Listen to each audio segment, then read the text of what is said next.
A criatura que emergiu da escuridão naquela noite abafada de julho de 1994 falou comigo até a primeira luz do amanhecer surgir por sobre o cume da montanha. O que ela me revelou durante aquelas horas sobre a trajetória da civilização humana me fez questionar cada pressuposto que eu já tive sobre progresso, sobre comunidade, sobre o que estávamos nos tornando como espécie. Quando a manhã chegou e a criatura se retirou para os recônditos antigos da floresta dos Apalaches, eu entendi com uma clareza terrível por que eles permaneciam escondidos de nós. Não era porque temiam a captura ou o exame científico. Era porque nos observaram por incontáveis gerações e testemunharam algo emergindo em nossa evolução, que os assustava muito mais do que qualquer arma ou jaula de laboratório jamais poderia. Meu nome é Eleanor Dawson e no verão de 1994 eu tinha 51 anos e administrava uma propriedade rural de 170 acres nas remotas terras altas de West Virginia, onde minha família trabalhava há 4 gerações. Meus dias seguiam os padrões antigos das montanhas e das estações. Eu me levantava antes do sol com o cheiro de terra úmida e o cantar distante dos galos, cuidando dos pomares de maçã e do gado. As tardes eram passadas no calor úmido da cozinha, conservando os alimentos da horta ou sob o sol ofuscante, consertando cercas pelas encostas íngremes, o couro gasto das minhas luvas uma segunda pele contra a madeira lascada. As noites me encontravam na quietude da casa da fazenda, revisando os livros caixa sob a luz suave de um lampião, ouvindo o rádio chiando com notícias de um mundo que parecia cada vez mais estranho. Um mundo de guerras distantes e mercados financeiros complexos, que nada tinham a ver com o ritmo do plantio e da colheita. Era um trabalho honesto, do tipo que desgastava seus ossos, mas mantinha seu espírito intacto. Meu marido, Robert, havia falecido 3 anos antes de um ataque cardíaco que o levou sem aviso enquanto ele rachava lenha atrás do celeiro. O silêncio que ele deixou para trás era uma presença física na casa, uma quietude tão profunda que o tic-tac do relógio de pêndulo no corredor parecia uma intromissão.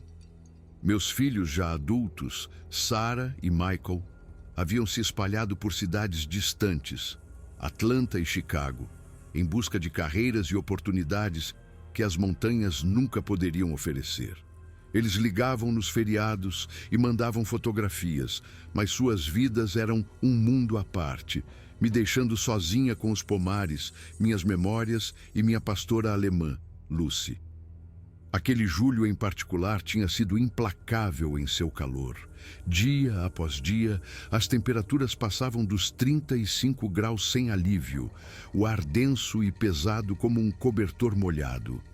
As macieiras estavam sofrendo, apesar dos meus melhores esforços para regá-las com a água da nascente, que alimentou nossa família por gerações. Uma nascente que agora corria mais fraca do que eu jamais vira. Minha velha caminhonete Chevrolet estava parada ao lado do celeiro, sua pintura azul desbotada e coberta por uma fina camada de poeira das condições áridas. O rádio na cozinha tocava reportagens intermináveis sobre incêndios florestais que assolavam os estados do oeste e secas que se espalhavam pelo coração do país, o prenúncio de um mundo sob pressão. Era uma quinta-feira à noite, o ar ainda quente e pegajoso, mesmo com o relógio passando das 11 horas, quando senti pela primeira vez que algo estava errado. Eu estava no celeiro, o cheiro familiar de feno e galinhas preenchendo o ar, garantindo que as portas estivessem seguras contra as raposas, que se tornaram mais ousadas nos últimos meses. Lucy estava comigo, como sempre, seu rabo batendo um ritmo constante contra as tábuas de madeira do chão. Mas de repente ela ficou rígida, suas orelhas achatadas contra o crânio, um rosnado baixo e gutural subindo do fundo de seu peito. Pousei o balde que estava carregando e me ajoelhei ao lado dela, minha mão em seus ombros tensos. "O que foi, garota?" perguntei suavemente. Lucy não estava olhando para a casa ou para a estrada de cascalho por onde um visitante poderia se aproximar. Ela estava encarando fixamente o pomar, especificamente a seção onde as macieiras mais antigas faziam fronteira com a floresta na extremidade norte da minha propriedade. Aquelas árvores tinham quase um século, plantadas pela minha bisavó, seus galhos retorcidos formando uma espécie de divisa entre a terra cultivada e a natureza selvagem que se estendia por quilômetros montanhas adentro. Peguei minha lanterna robusta do gancho perto da porta do celeiro, do tipo com corpo de aço maciço que poderia servir como arma se necessário, e caminhei lentamente em direção ao pomar. Lucy me seguiu com relutância, pressionando-se contra minha perna em vez de ir à frente como normalmente fazia quando andávamos juntas pela propriedade. O ar estava denso com o zumbido das cigarras, um som tão constante que era quase uma forma de silêncio. A primeira coisa que notei foi um cheiro que não pertencia à minha paisagem familiar. Não era exatamente desagradável, mas distintamente selvagem, como terra úmida e cicuta, misturado com algo almiscarado que eu não conseguia identificar. Algo animal, mas diferente de qualquer animal que eu conhecia daquelas montanhas.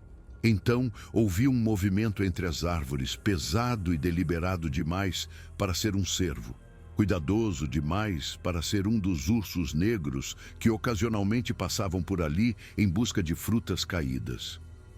Algo grande estava se movendo pelo meu pomar e pelo som, movendo-se com propósito, tentando não ser ouvido. "Esta é uma propriedade privada", gritei, minha voz surpreendentemente firme, apesar da batida frenética do meu coração. "É melhor você aparecer ou vou chamar o xerife agora mesmo." O movimento parou.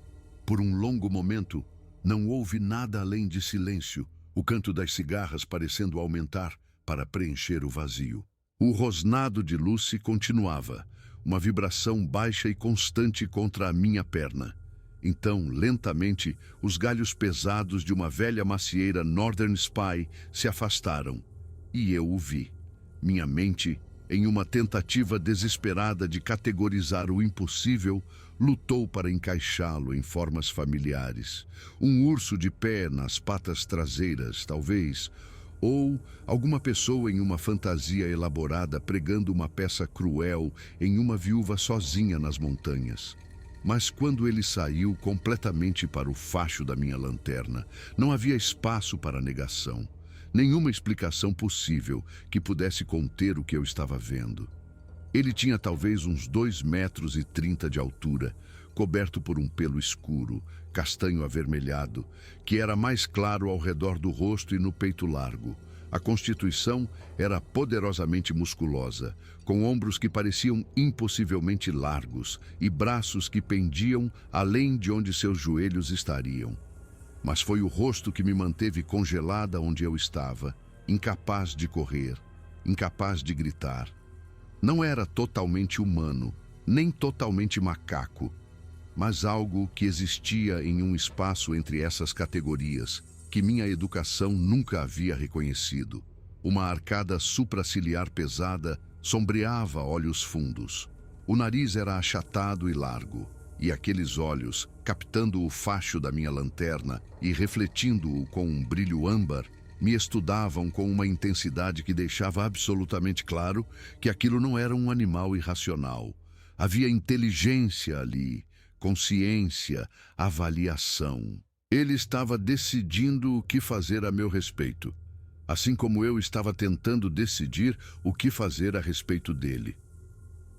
Lucy parou de rosnar e agora choramingava, pressionando-se com tanta força contra minha perna que eu podia senti-la tremer. Ela era uma cachorra corajosa. Já havia enfrentado coiotes e afugentado ursos negros mais de uma vez.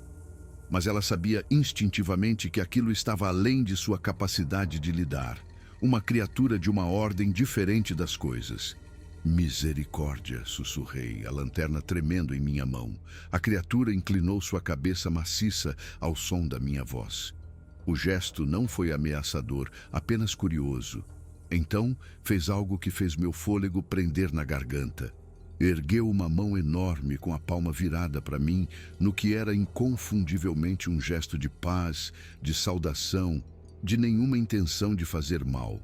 Eu fiquei ali, uma viúva de meia-idade em um macacão gasto e uma camisa de trabalho desbotada, encarando algo que todos os livros didáticos diziam não poder existir, enquanto minha cachorra choramingava e as cigarras de julho zumbiam seu coro sem fim na escuridão úmida. Todo instinto racional me dizia para correr, para ir para casa, trancar as portas e ligar para alguém, qualquer um. Mas para quem eu ligaria e o que eu diria? Que o Bigfoot estava no meu pomar, que eu finalmente tinha enlouquecido de luto e isolamento, exatamente como as pessoas na cidade cochichavam que poderia acontecer. Em vez disso, guiada por algum instinto que eu não sabia nomear e não tentei entender, lentamente levantei minha própria mão em resposta, espelhando o gesto da criatura. Ele emitiu um som então, baixo e retumbante, quase como uma fala, mas formado em uma garganta não construída para a linguagem humana. Havia sons distintos dentro dele, padrões deliberados. Estava tentando se comunicar, e então, para meu choque absoluto, produziu sons que eram claramente uma tentativa de imitar palavras em inglês. Rudes e guturais, com um sotaque pesado de uma anatomia vocal que nunca foi projetada para a fala humana, mas reconhecíveis apesar disso. Não machucar. Falar. Meus joelhos quase cederam. Não era apenas inteligente, entendia inglês, ou pelo menos o suficiente para uma comunicação básica, e queria falar comigo. Você quer falar? Perguntei com cuidado, minha voz pouco mais que um sussurro. Ele assentiu, um aceno real e deliberado. Em seguida, gesticulou em direção ao chão, uma sugestão clara de que deveríamos nos sentar.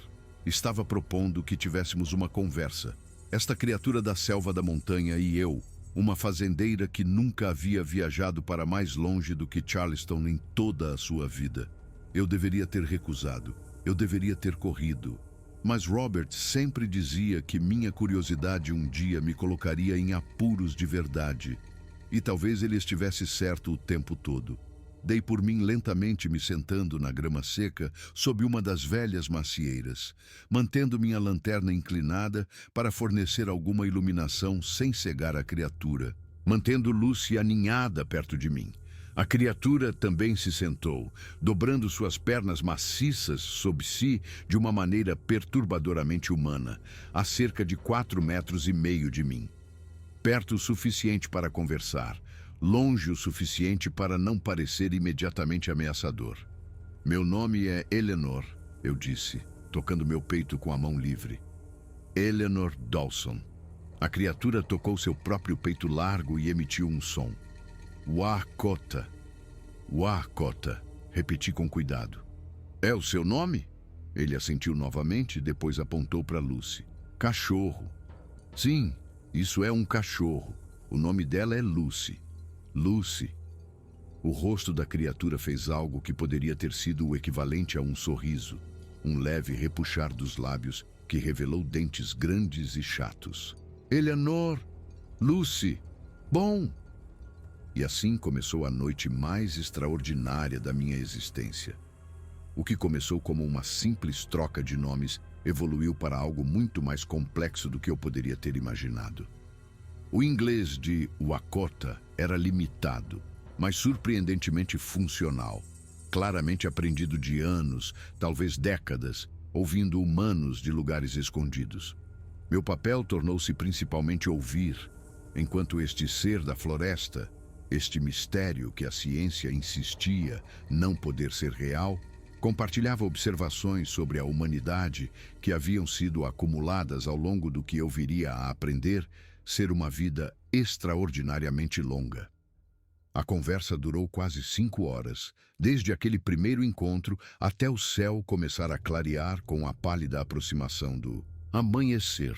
Ficamos ali sentados na grama do meu pomar, fazendeira e habitante da floresta, enquanto o Akota falava em um inglês quebrado, complementado por gestos, sons e desenhos traçados na terra com um dedo maciço.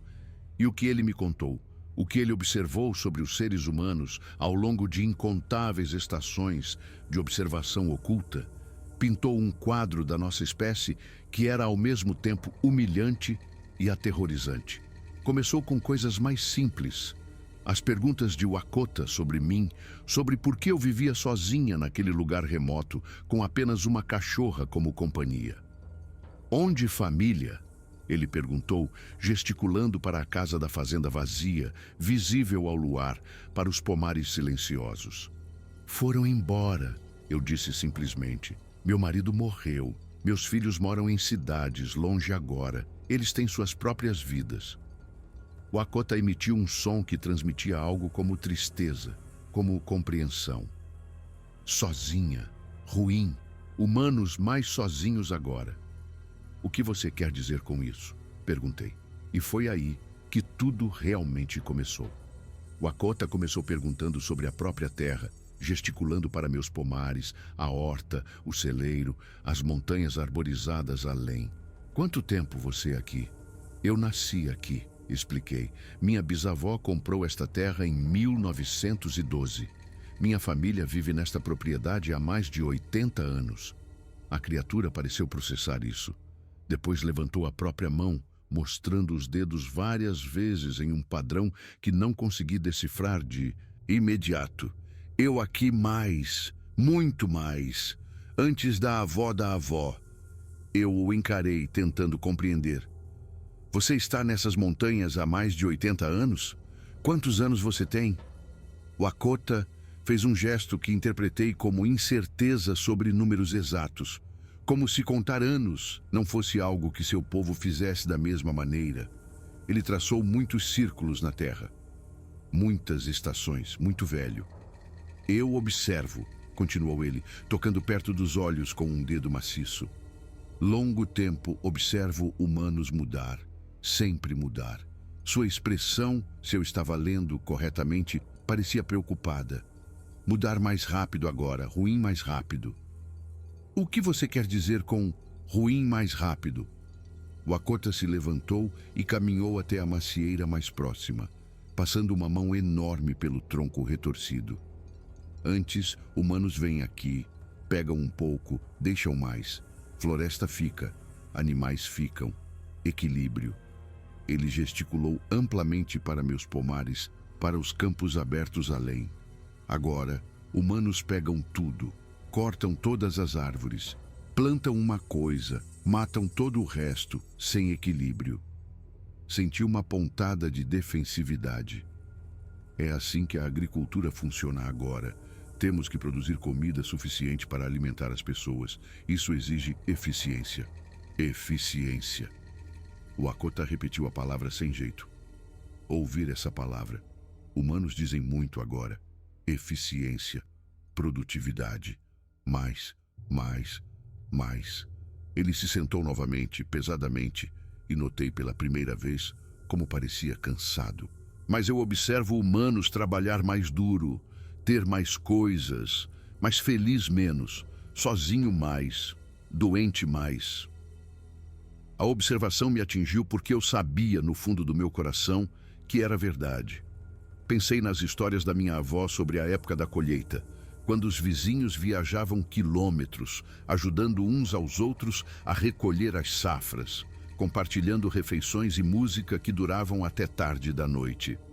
Agora eu colhia sozinha com máquinas, acenando ocasionalmente para vizinhos distantes enquanto passávamos nas estradas de cascalho.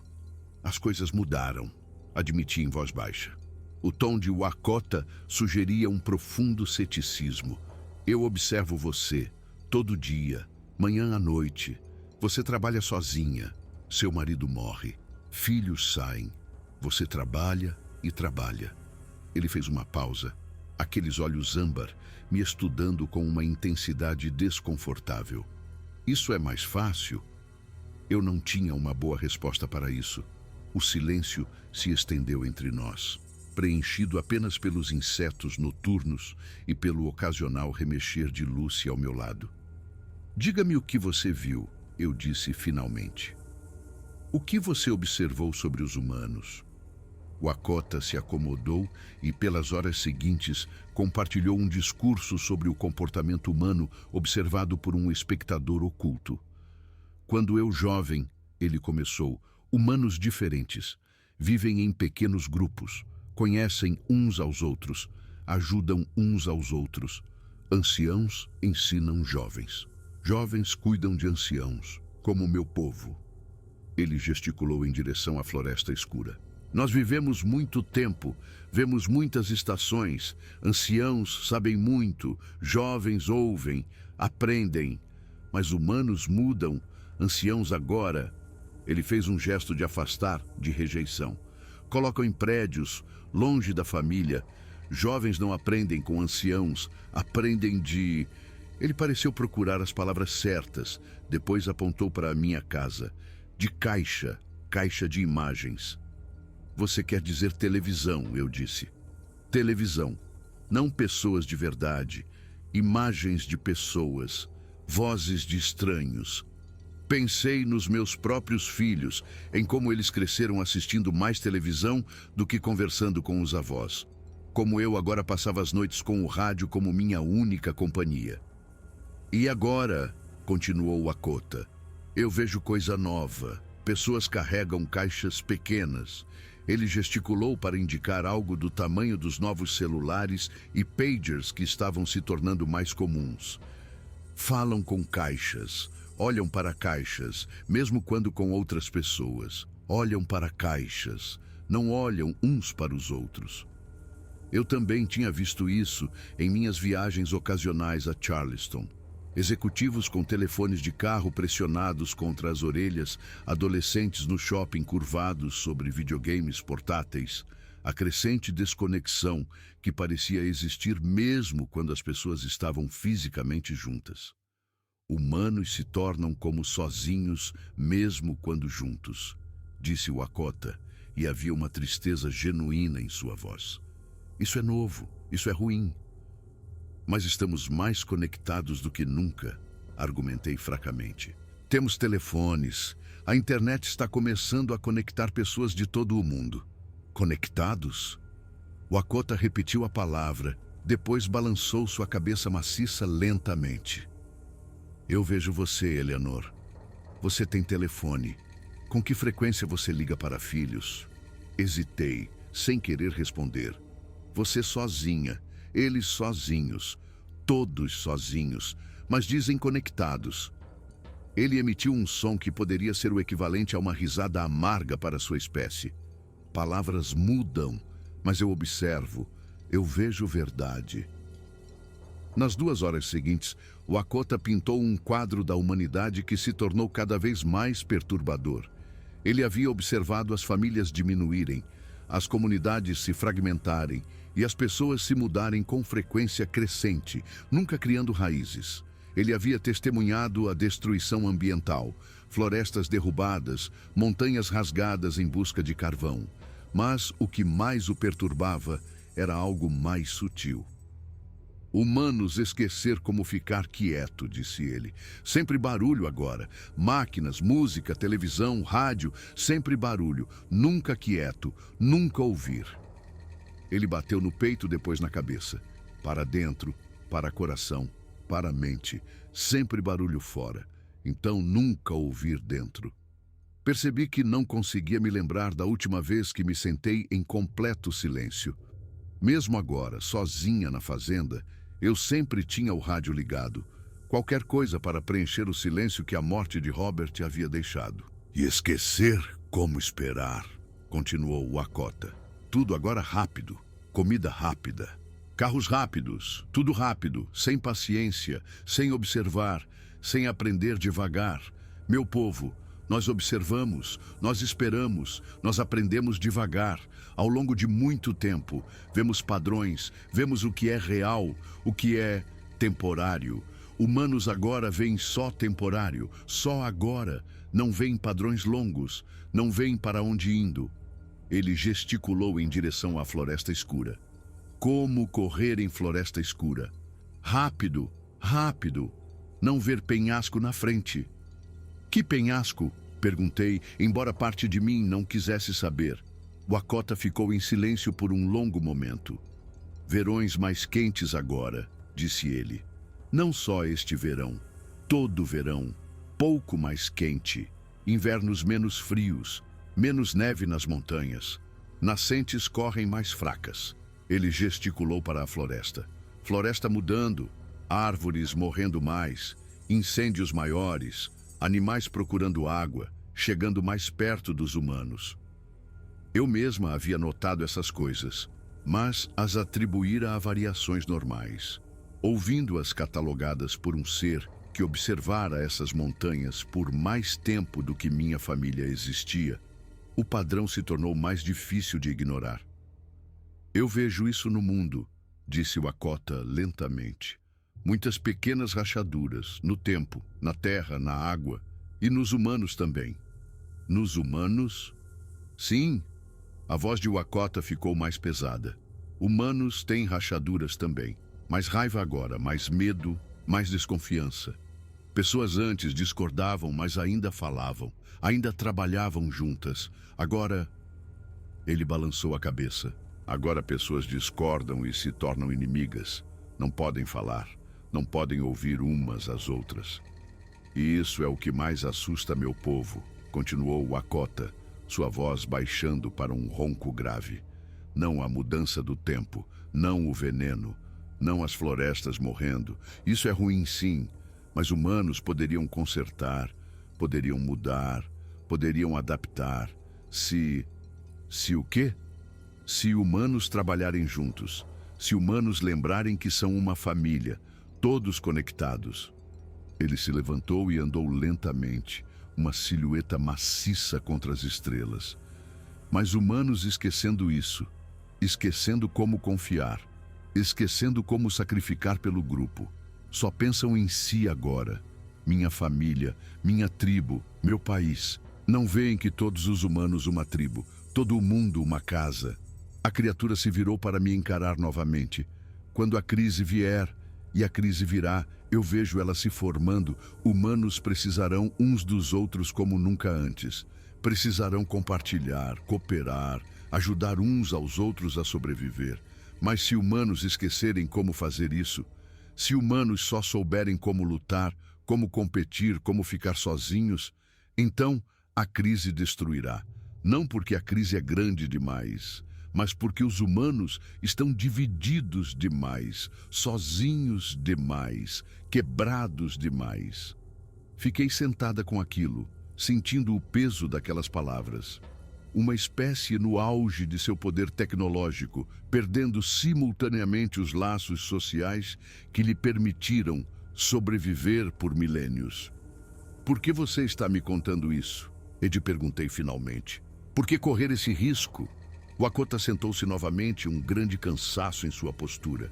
Meu povo, nós discutimos sobre humanos. Alguns dizem humanos perigosos demais. Fiquem escondidos, deixem humanos se destruírem. Mas outros dizem, mundo é nossa casa também. Se humanos destruírem o mundo, nós perdemos casa também. E alguns humanos podem aprender, podem mudar. Eu sou velho. Eu observo há muito tempo e eu penso, se eu não tentar ajudar e humanos destruírem o mundo, vou me arrepender de não ter tentado. Quando o céu começou a mostrar os primeiros indícios de cinza no cume leste, Wakota se levantou para partir. Vou te ver de novo, gritei enquanto ele começava a se mover em direção à floresta.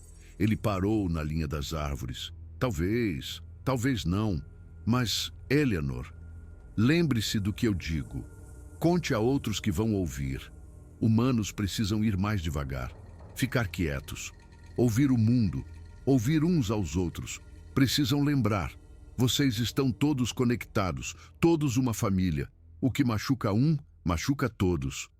E então ele se foi, desaparecendo na floresta tão silenciosamente quanto havia chegado, deixando-me sentada sob a macieira da minha bisavó, enquanto o sol nascia em um mundo que, de repente, parecia muito mais frágil e precioso do que na noite anterior.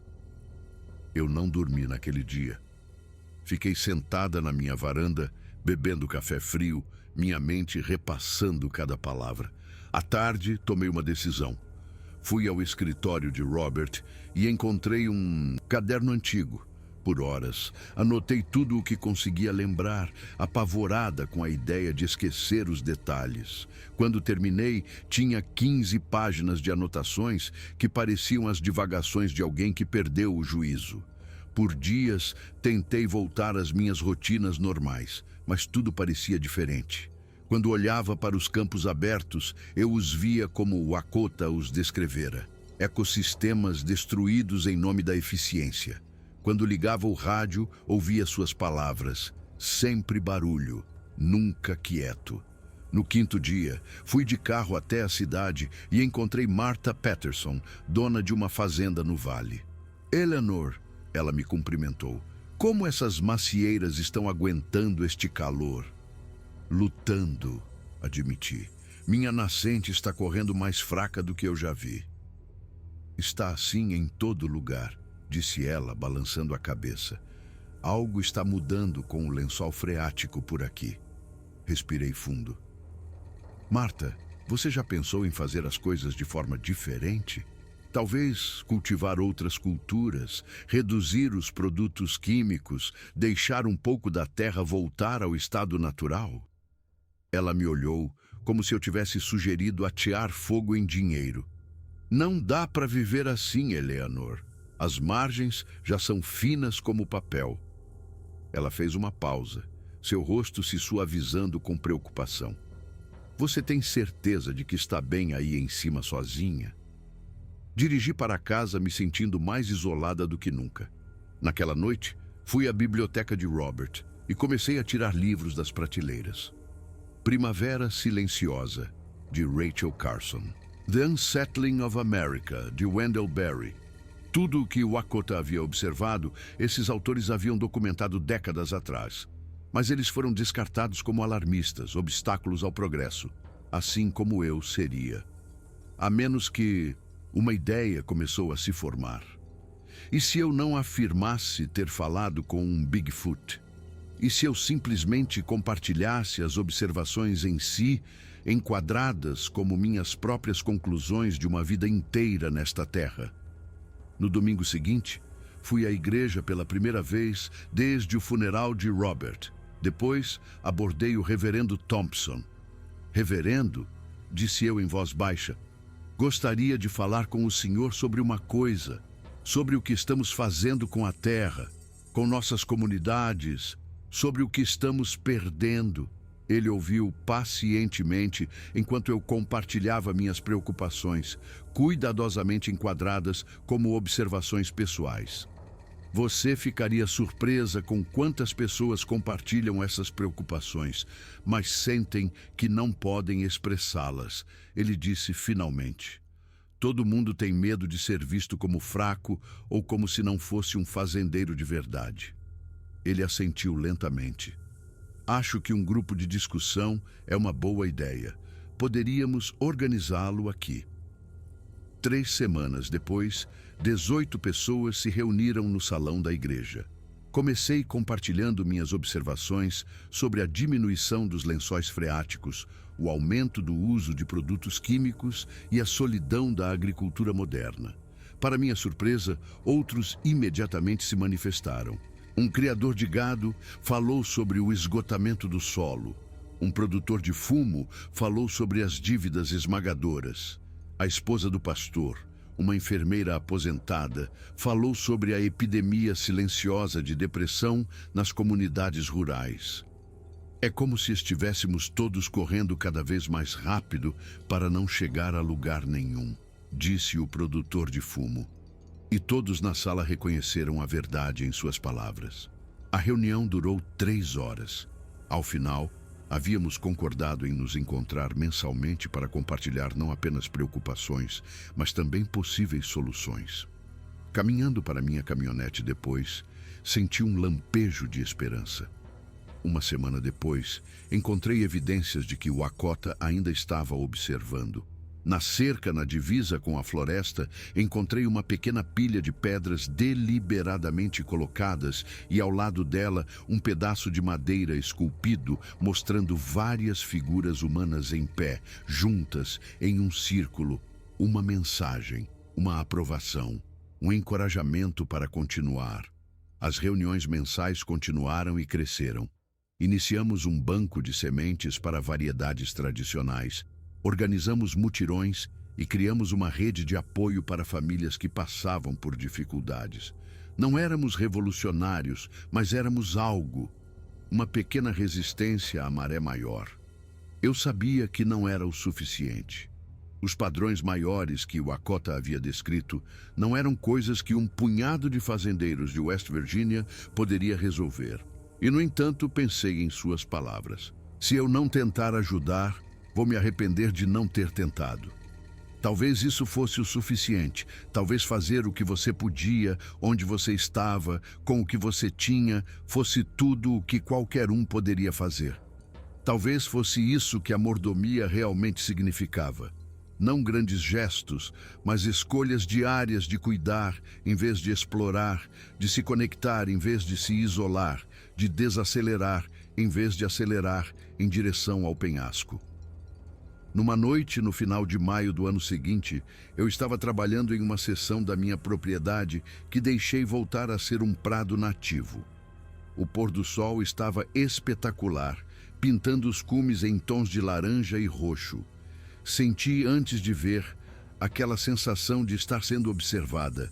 Virei-me lentamente e lá, na borda da floresta, estava Vakota, emoldurado pela luz do sol poente. Mas ele não estava sozinho. Duas figuras menores estavam com ele. Ele estava me mostrando ao seu próprio povo, demonstrando que nem todos os humanos eram ameaças. Levantei minha mão em saudação. As três figuras levantaram suas mãos em resposta. Então, eles se foram, derretendo-se de volta nas sombras. A mensagem era clara. Meus esforços foram testemunhados, reconhecidos, aprovados. Eu não era mais apenas Eleanor Dawson, uma viúva lutadora sozinha nas montanhas. Eu era parte de algo maior. Uma ponte entre espécies, entre a sabedoria antiga e a nova compreensão. Entre o mundo que estava morrendo e o mundo que ainda poderia ser salvo. E naquele momento, eu soube que passaria o resto dos meus dias honrando a confiança que me fora depositada, cuidando não apenas da minha terra, mas das frágeis sementes de comunidade que poderiam, com cuidado suficiente, um dia se transformar em uma floresta de esperança.